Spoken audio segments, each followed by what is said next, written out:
നമസ്കാരം. CBN വാർത്തകളിലേക്ക് സ്വാഗതം. ആദ്യം പ്രധാന വാർത്തകൾ. ആഗോള കത്തോലിക്ക സഭയുടെ പരമാധ്യക്ഷൻ ഫ്രാൻസിസ് മാർപ്പാപ്പ കാലം ചെയ്തു.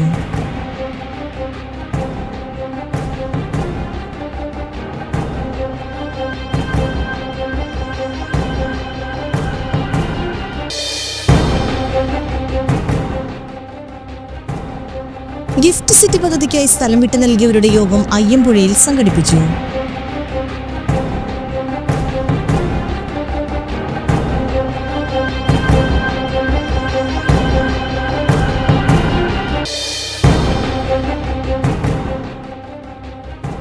ചൂലേഴ്സ് ഗാലറിയിൽ സെലിബ്രേഷൻ ഓഫ് പെർസ്പെഷൻ എന്ന ചിത്ര പ്രദർശനത്തിന് തുടക്കമായി.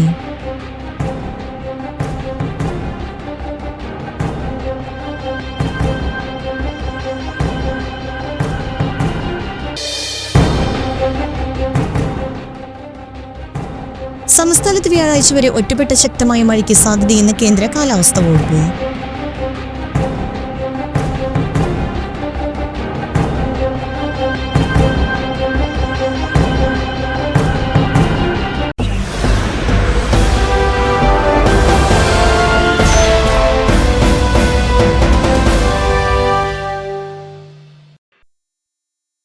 വാർത്തകൾ വിശദമായി.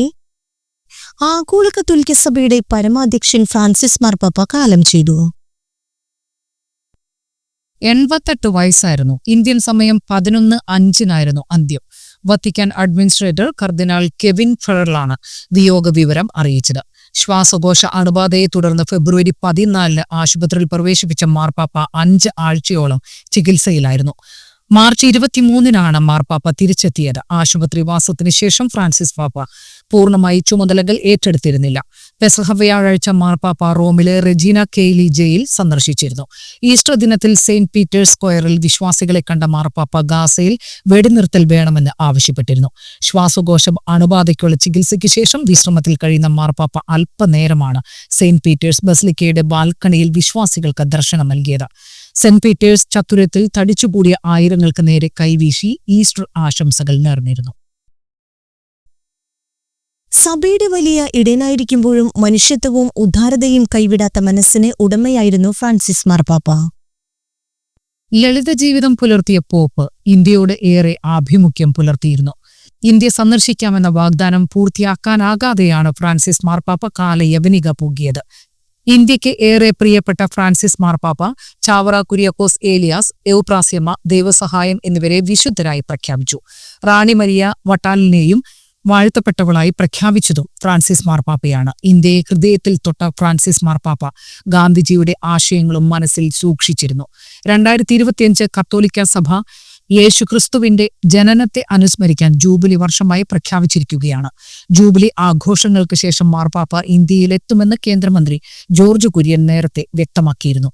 കഴിഞ്ഞ വർഷം ഇറ്റലിയിൽ നടന്ന G7 ഉച്ചകോടിക്കിടെയാണ് പ്രധാനമന്ത്രി നരേന്ദ്രമോദി നേരിട്ട് മാർപ്പാപ്പയെ ഇന്ത്യയിലേക്ക് ക്ഷണിച്ചത്. ഇറ്റാലിയൻ പ്രധാനമന്ത്രി ജോർജിയ മെലോണിക്കൊപ്പം വീൽ ചെയറിലാണ് ഫ്രാൻസിസ് മാർപ്പാപ്പ G7 ഉച്ചകോടിക്കെത്തിയത്. ഇറ്റാലിയൻ പ്രധാനമന്ത്രിയുടെ ക്ഷണിതാവായാണ് പോപ്പ് ഉച്ചകോടിക്കെത്തിയത്. ക്ഷണിതാക്കളുടെ സമ്മേളനത്തിനിടെയാണ് നരേന്ദ്രമോദി മാർപ്പാപ്പയെ കണ്ടത്.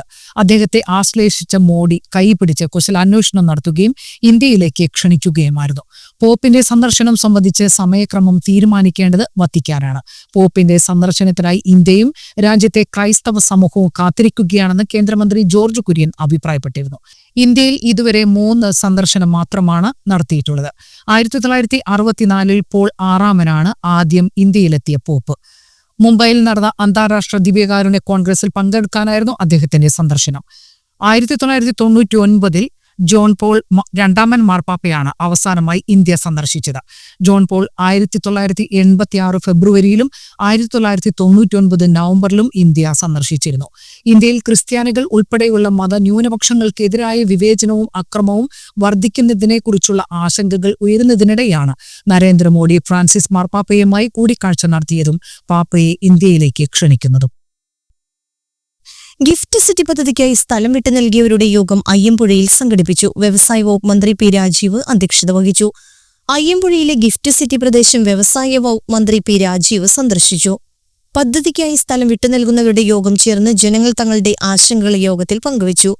റോജി എം ജോൺ MLA, ജില്ലാ കളക്ടർ NSK ഉമേഷ്, മുൻമന്ത്രി ജോസ് തെറ്റയിൽ തുടങ്ങിയവരും മന്ത്രിയോടൊപ്പം ഉണ്ടായിരുന്നു.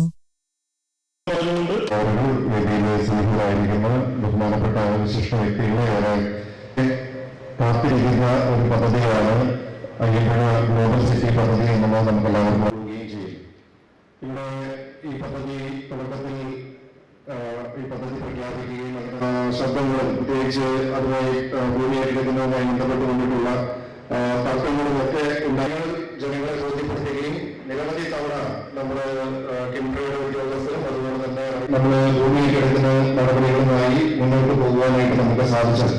തുടക്കത്തിൽ നമുക്കറിയാം നിരവധി മുന്നോട്ട് പോയപ്പോൾ ഏതാണ്ട് 250 കാര്യങ്ങളും അതുപോലെ തന്നെ DVR ഉൾപ്പെടെയുള്ള നമ്മുടെ ഭൂമിയേറ്റ് ആവശ്യമായിട്ടുള്ള നടപടിക്രമങ്ങൾ വളരെ കൃത്യമായി പൂർത്തീകരിച്ച്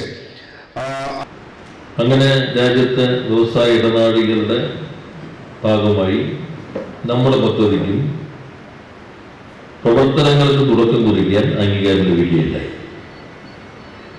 ഇന്ത്യയിലെ ഏറ്റവും വേഗതയിൽ ഈ പദ്ധതിക്ക് ആവശ്യമായ ഭൂമി ഏറ്റെടുത്ത് കൊടുക്കാൻ കഴിഞ്ഞ സംസ്ഥാനം കേരളമാണ്. പാലക്കാട് നമ്മൾ 1710 ഏക്കറാണ് സ്ഥലം ഏറ്റെടുത്ത് കൊടുത്തത്. 10 മാസം എടുത്തത്. അയ്യമ്പുഴയിൽ അതേ വേഗതയിൽ തുടങ്ങി. പിന്നെ നിങ്ങളുടെ ഒരു സംഭാവന കാരണം 4 മാസം വൈകി. അത് കണ്ടോളൂ. പാലക്കാട് പിന്നെ തടഞ്ഞുകൊണ്ടുള്ള പ്രക്ഷോഭമൊന്നും ഉണ്ടായില്ല.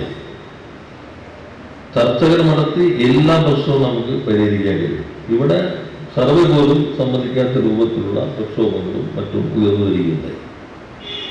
2-3 വർഷത്തോളം അങ്ങനെ നമുക്ക് നഷ്ടപ്പെട്ടു. അങ്ങനെ 500 ഏക്കർ 500 കോടിയാണ് സ്ഥലം ഏറ്റെടുക്കാൻ കിഫ്ബിയാണ് നമ്മുടെ ഈ പദ്ധതി കിക്കുമ്പോൾ തന്നെ കിഫ്ബി ഉള്ളതുകൊണ്ട് മാത്രമാണ്. ഇത് സ്റ്റേറ്റിൽ ഇത്രയും പണം നമുക്ക് ഒറ്റയടിക്ക് മുടക്കാൻ പറ്റില്ല. മറ്റേ പാലക്കാടുള്ള ബേസ് നൽകി നമ്മൾ കൊടുത്തു. ഒരു സ്ഥലത്തും സ്ഥലം ഏറ്റെടുത്തതിന് ശേഷം 85% ഏറ്റെടുക്കുമ്പോൾ തന്നെ അനുമതിയിലേക്ക് പോകാമെന്നുള്ളതാണ്. ഇവിടെ വന്ന പ്രശ്നം ഇതിന്റെ കൺസൾട്ടന്റിനെ വരെ നിയോഗിച്ചു DPR തയ്യാറാക്കാൻ. അവരെ ഒഴിവാക്കാം, അവർക്ക് വിട്ടുകൊടുക്കുക.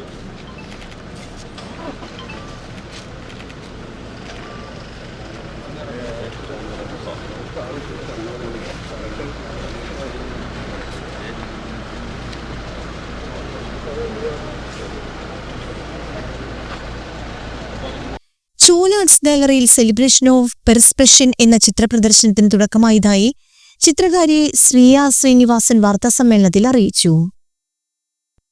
ഇലകളും പൂക്കളും ചെടികളും പക്ഷികളും ശലഭങ്ങളും അടങ്ങുന്ന പ്രകൃതി സൗന്ദര്യത്തിന്റെ വിപുലവും വിസ്മയകരവുമായ ആഘോഷമാണ് ശ്രീയയുടെ ചിത്രങ്ങളുടെ സവിശേഷത. അതീവ സൂക്ഷ്മമായ ആവിഷ്കാര ശൈലി ഈ ചിത്രങ്ങളെ വേറിട്ടതാക്കുന്നു. ആസ്വാദകരെ അസാധാരണമായ സൗന്ദര്യ തലങ്ങളിലേക്ക് തൊട്ടുണർത്തുന്നു ഈ ചിത്രങ്ങൾ. പുതിയ കാലത്തെ കലാസ്വാദകരുടെ കാഴ്ചശീലത്തെ പുനർനിർവചിക്കുന്ന 43ഓളം വാട്ടർ കളർ ചിത്രങ്ങളാണ് പ്രദർശനത്തിലുള്ളത്. വരന്തരപ്പള്ളി സ്വദേശിയായ ശ്രീയയുടെ ആദ്യ ചിത്ര പ്രദർശനമാണ്. ചുറ്റുമുള്ള യഥാർത്ഥ ലോകത്തെ അതുപോലെ തന്നെ യഥാർത്ഥമായി ആവിഷ്കരിക്കുകയല്ലെന്നും സ്വന്തമായ രീതിയിൽ പുനഃസൃഷ്ടിക്കുകയാണെന്നും വാർത്താസമ്മേളനത്തിൽ ചിത്രകാരി ശ്രീയ ശ്രീനിവാസ് അറിയിച്ചു. യാഥാർത്ഥ്യവും ധാരണയും സർഗാത്മകതയും തമ്മിലുള്ള സങ്കീർണമായ ബന്ധത്തെക്കുറിച്ച് ചിന്തിക്കാൻ ഇത് കാഴ്ചക്കാരനെ പ്രേരിപ്പിക്കും എന്നാണ് ശ്രീയയുടെ വിശ്വാസം. പ്രദർശനം ശനിയാഴ്ച വരെ നീണ്ടു നിൽക്കും. ദേവി കൃഷ്ണയും വാർത്താ സമ്മേളനത്തിൽ പങ്കെടുത്തു. ചൂല ആർട്ട് ഗാലറിയിൽ ഇന്ന് ആരംഭിക്കുകയാണ്. ഞാൻ BFA ചെയ്തത് തൃപ്പൂണിത്തുറ ആരോഗ്യ കോളേജിൽ നിന്നാണ്. പെയിൻറ്റിങ്ങിലാണ് സ്പെഷ്യലൈസ് ചെയ്തത്. അതിനുശേഷം ഞാൻ ഫുൾ ടൈം ആർട്ടിസ്റ്റായിട്ട് വീട്ടിൽ തന്നെയാണ് എൻ്റെ സ്റ്റുഡിയോ സെറ്റ് ചെയ്തിരിക്കുന്നത്. പിന്നെ ഞാൻ കുട്ടികൾക്ക് ഓൺലൈൻ ക്ലാസ്സും എടുക്കുന്നുണ്ട്, പെയിൻറ്റിങ് പഠിപ്പിക്കുന്നുണ്ട്. എൻ്റെ മെയിൻ തീം എന്ന് പറയുന്നത് എൻ്റെ വീടും ചുറ്റുപാടും എൻ്റെ പൂന്തോട്ടവും അവിടെ വരുന്ന കിളികളും അങ്ങനെയുള്ള സബ്ജക്റ്റാണ് ഞാൻ കൂടുതലായിട്ട് എൻ്റെ വർക്കുകളിൽ കൊണ്ടുപോകുന്നത്. ഡെയിലി എൻ്റെ ദിവസം തുടങ്ങുന്നത് തന്നെ ഗാർഡനിൽ നിന്നാണ്. അവിടെ വരുന്ന പക്ഷികളെയും ഒക്കെ ഞാൻ നിരീക്ഷിക്കാറുണ്ട്. കൂടുതൽ ചിത്രങ്ങളും വീഡിയോസെല്ലാം എടുത്ത് വയ്ക്കും. ഈ 43 നമുക്ക് കണ്ട വണ്ട പഠിച്ച് നിൽക്കുന്ന ടൈപ്പാണ്. കാരണം ഞങ്ങളിപ്പോൾ ഇന്നലെ ഫിക്സ് ചെയ്യാൻ വന്നിട്ട് ശരിക്ക് ഭയങ്കര ഒറിജിനാലിറ്റി, നമ്മളൊരു ഫോട്ടോഗ്രാഫ് എങ്ങനെയാണ് പറഞ്ഞത് അതുപോലെയാണ് പെയിൻറ്റിങ് ചെയ്തത്. എല്ലാവരും കുട്ടികൾക്കാണെങ്കിലും വന്ന് കാണാൻ പറ്റിയൊരു പെയിൻറ്റിങ്സാണ്. എൻ്റെ വീട് വരമ്പുരപ്പള്ളി, ചിമ്മിണി ഡാം ആ ഒരു റൂട്ടിലാണ്. ഞങ്ങളുടെ എന്ന് പറയുന്ന ഒരു ഫോറസ്റ്റ് ഏരിയ ആണ്. പ്രത്യേകിച്ചും നേച്ചറായിട്ട് കൂടുതൽ അടുത്ത് നിൽക്കുന്ന ഒരു സ്ഥലമാണ്. ഞാൻ കുറേ വർഷങ്ങളായിട്ട് എറണാകുളത്തായിരുന്നു താമസിച്ചുകൊണ്ടിരുന്നത്. അപ്പോൾ ലോക്ക്ഡൗൺ സമയത്താണ് ഞാൻ നാട്ടിലേക്ക്. എൻ്റെ വീട് അവിടെ. ബാലസംഘം ചാലക്കുടി ഏരിയ കമ്മിറ്റിയുടെ നേതൃത്വത്തിൽ നടക്കുന്ന കുട്ടികളുടെ വേനൽ തുമ്പി ചാലക്കുടി ഏരിയ പര്യടനം മേലൂരിൽ നിന്ന് ആരംഭിച്ചു. ഏരിയ പര്യടനത്തിന്റെ ഉദ്ഘാടനം ബാലസംഘം സംസ്ഥാന പ്രസിഡന്റ് DS സന്ദീപ് നിർവഹിച്ചു. Balasangham area president PR Arjun അധ്യക്ഷത വഹിച്ചു. പന്തുകളി, കെണി, വെച്ചുട്ടിയ, സച്ചാട്ട തുടങ്ങിയ ലഘുനാടകങ്ങളും നൃത്തശില്പങ്ങളും 27 കുട്ടികളടങ്ങിയ വേനൽ തുമ്പികൾ അവതരിപ്പിച്ചു. ബാലസംഘം സംസ്ഥാന ജോയിന്റ് സെക്രട്ടറിമാരായ Muhammad Ashraf, Yashwant Krishna, ES Natasha, advocate KR Sumesh, PR Santhosh, MM Rameshan, PP Babu, KV Abhayan, KR Santhosh, ES Abhishek, VM Kareem, Ramya Vijith എന്നിവർ പ്രസംഗിച്ചു. വേനൽ ജാഥ പര്യടനം തുടർന്നുള്ള ദിവസങ്ങളിൽ ഏരിയയിലെ വിവിധ സ്ഥലങ്ങളിൽ പര്യടനം നടത്തും. പാടിനെ എതിർക്കുന്നവരായി ഞങ്ങൾ വേനൽ തുമ്പികൾ മാറിയിരിക്കുകയാണെന്ന അഭിമാനത്തോടുകൂടി നമ്മുടെ കൂട്ടുകാർ പറയുകയാണ്. ഞാൻ മനസ്സിലാക്കുന്നത് ഇവിടെ 23-ാം തീയതിയാണ് ഔപചാരികമായ പര്യടനം ആരംഭിക്കുക. എന്തായാലും ഇന്ന് ക്യാമ്പ് പൂർത്തിയാകുന്ന ഘട്ടത്തിൽ നമ്മുടെ നാട്ടിലെ എല്ലാവരെയും ഈ നാടിന് ജനകീയമായി ക്യാമ്പിനെ ഏറ്റെടുത്തു എന്നീ ക്യാമ്പിലേക്ക് എത്തുമ്പോൾ തന്നെ നമുക്ക് മനസ്സിലായിട്ടുണ്ട് ഒരു ജനകീയ ക്യാമ്പാണ്. അതായത് എല്ലാവരും എത്തി, എല്ലാവരുടെയും സ്നേഹം ഏറ്റുവാങ്ങി, എല്ലാവരും സന്തോഷപൂർവ്വം വേനൽ തുമ്പികൾക്കായി അവരുടെ തയ്യാറ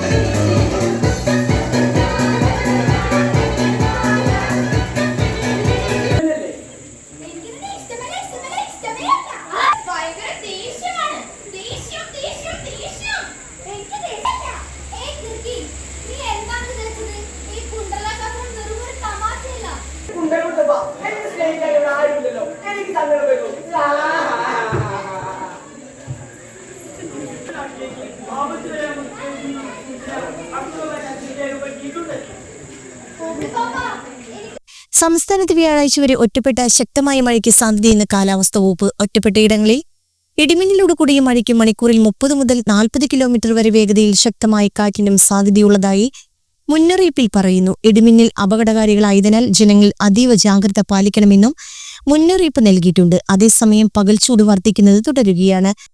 പകൽ 10 മണി മുതൽ 3 മണി വരെയുള്ള സമയങ്ങളാണ് ഉയർന്ന അൾട്രാവയലറ്റ് സൂചിക രേഖപ്പെടുത്തുന്നത്. അതിനാൽ ഈ സമയങ്ങളിൽ കൂടുതൽ നേരം ശരീരത്തിൽ നേരിട്ട് സൂര്യപ്രകാശം ഏൽക്കുന്നത് പരമാവധി ഒഴിവാക്കണമെന്ന് അധികൃതർ നിർദ്ദേശിച്ചു. തുടർച്ചയായി കൂടുതൽ സമയം അൾട്രാവയലറ്റ് രശ്മികൾ ശരീരത്തിൽ ഏൽക്കുന്നത് സൂര്യതാപത്തിനും ത്വക്ക് രോഗങ്ങൾക്കും നേത്രരോഗങ്ങൾക്കും മറ്റ് ആരോഗ്യ പ്രശ്നങ്ങൾക്കും കാരണമായേക്കാം. അങ്കമാലിയിൽ നിന്നും മസാലദോശ കഴിച്ചതിനെ തുടർന്ന് അസ്വസ്ഥമുണ്ടായ 3 വയസ്സുകാരി മരിച്ചത് ഭക്ഷ്യവിഷബാധയെ തുടർന്നെന്ന് സംശയം. വെണ്ടൂർ അളഗപ്പ ഗ്രൗണ്ടിന് സമീപം കല്ലൂക്കാരൻ ഹെൻറിയുടെ മകൾ ഒലീവിയയാണ് മരിച്ചത്.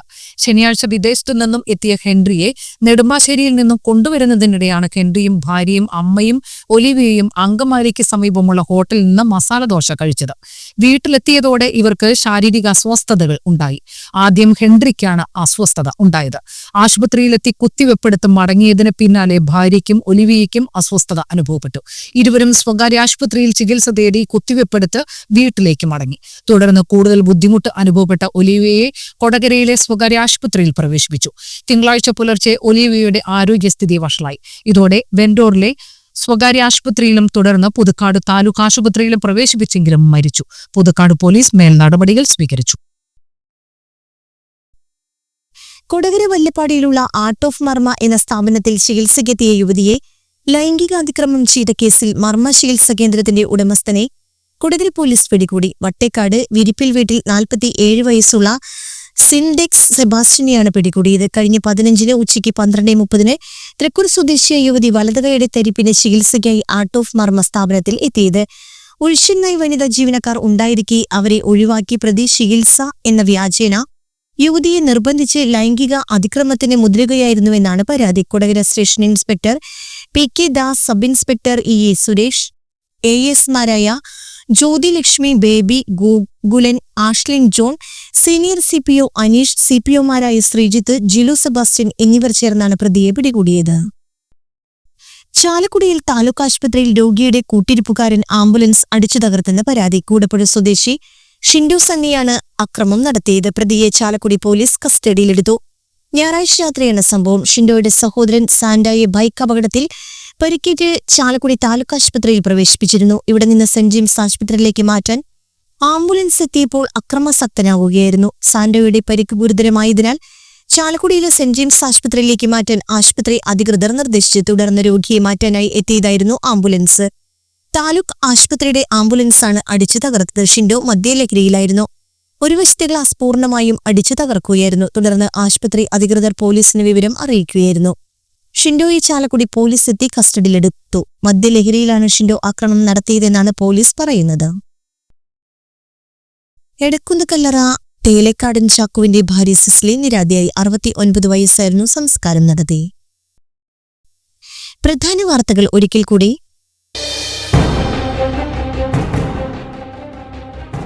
ആഗോള കത്തോലിക്ക സഭയുടെ പരമാധ്യക്ഷൻ ഫ്രാൻസിസ് മാർപ്പാപ്പ കാലം ചെയ്തു.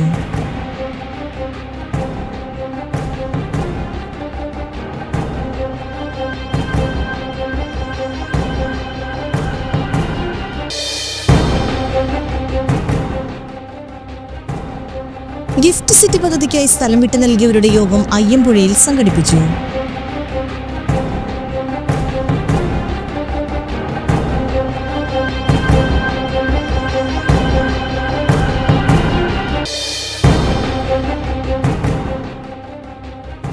ചൂലേഴ്സ് ഗാലറിയിൽ സെലിബ്രേഷൻ ഓഫ് പെർസ്പെഷൻ എന്ന ചിത്ര പ്രദർശനത്തിന് തുടക്കമായി.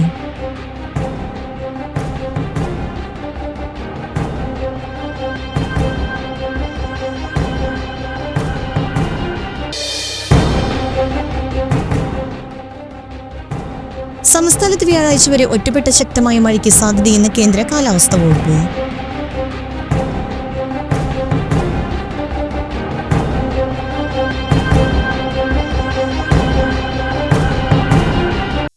ഇതോടെ ഈ വാർത്താ ബുള്ളറ്റിൻ സമാപിച്ചു. നമസ്കാരം.